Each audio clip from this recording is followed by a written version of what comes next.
Në një intervistë prekse me gazetarin Blendi Fevziu, kryebashkiaku i New Yorkut Eric Adams shprehu emocionet e tij për lidhjet që familja e tij ka krijuar me Shqipërinë, edhe pse vetë ende nuk e ka vizituar vendin tonë.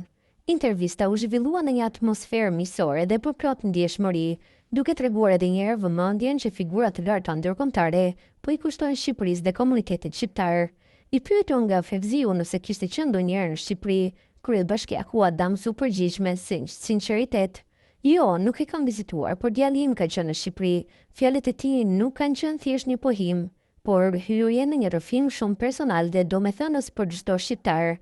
Blendi Fevziu kujtoi pjesëmarrjen e djalit të Adams, Jordan Coleman, në festivalin e njohur shqiptar Kënga Magjike në vitin 2022, ku ai ishte jo vetëm i pranishëm, por edhe u përfshi me pasion në jetën artistike shqiptare, një moment i veçantë që kishte lënë gjurmë te ai, siç tregoi edhe vetë kryebashkiaku.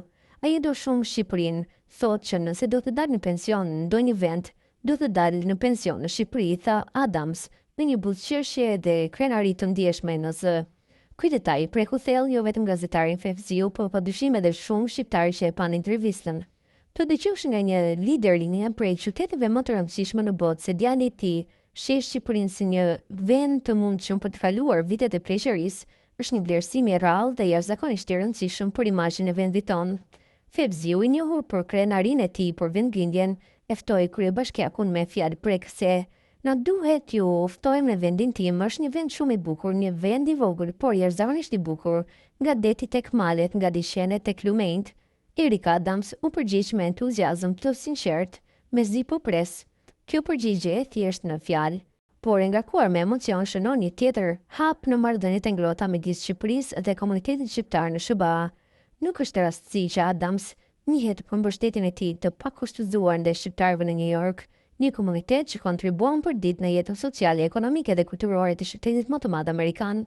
Në një kohë kur Shqipëria po përpiqet të rrisë prezencën e saj ndërkombëtare, deklarata si kjo nga figura të rëndësishme politike janë shumë më tepër se sa komplimente. Ato janë dëshmi e vlerës që vendi ynë po fiton dita ditës, si një destinacion mikpritës, i bukur, i sigurt dhe me një kulturë të gjallë. Për shqiptarët, kjo intervistë nuk ishte thjesht një moment televiziv, ishte një shenjë dashurisë që një vend i madh si Amerika mund të ndjejë për një vend të vogël, por me zemër të madhe si Shqipëria, dhe siç tha vetë Eric Adams, mezi po pres, një pritje që me siguri do të shndërrohet në një vizitë të paharrueshme për të në vendin e Shqiponjave.